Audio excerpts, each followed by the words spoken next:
Salut tout le monde et bienvenue à notre nouvelle exploration. On se retrouve aujourd'hui pour plonger dans le monde fascinant de l'intelligence artificielle.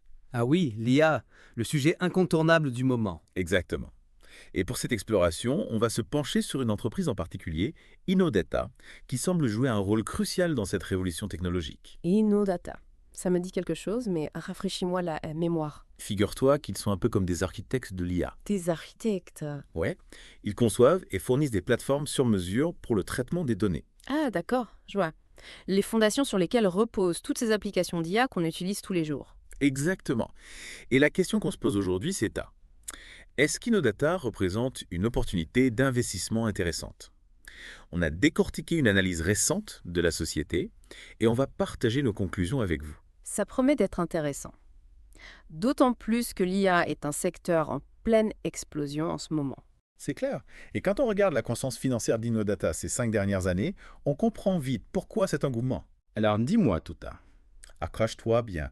On parle d'une augmentation moyenne annuelle des revenus de 167,16%. Wow, c'est énorme. Ah, Oui, c'est assez impressionnant. Mais ce qui est encore plus intéressant, ce sont les résultats du troisième trimestre 2024. raconte-moi. Innodata a enregistré un chiffre d'affaires record de 52 millions de dollars, soit une augmentation de 1,136% par rapport à l'année précédente. Bon, 136 ça pour ça, c'est presque inimaginable.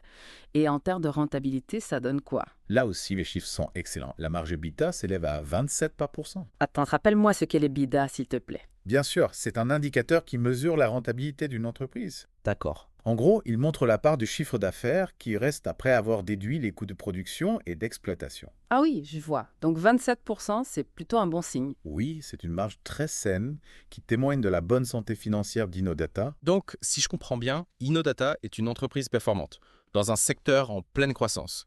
Ça donne envie d'investir, tout ça. Puis, à première vue, ça semble être une opportunité en or. Mais avant de précipiter, il faut prendre en compte un élément important.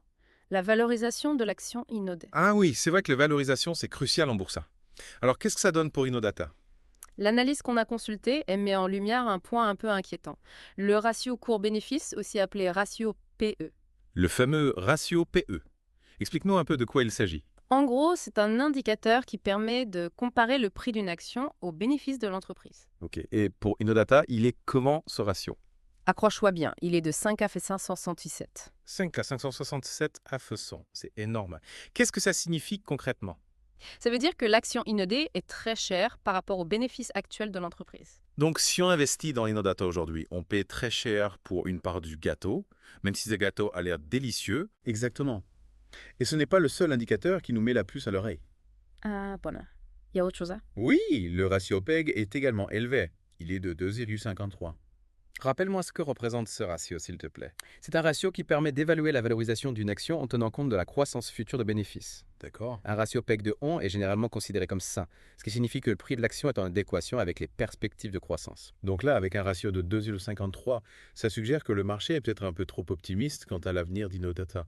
Exactement. On pourrait dire que le marché mise gros sur le potentiel de l'entreprise, peut-être même un peu trop gros. Alors, on fait quoi dans ce cas-là?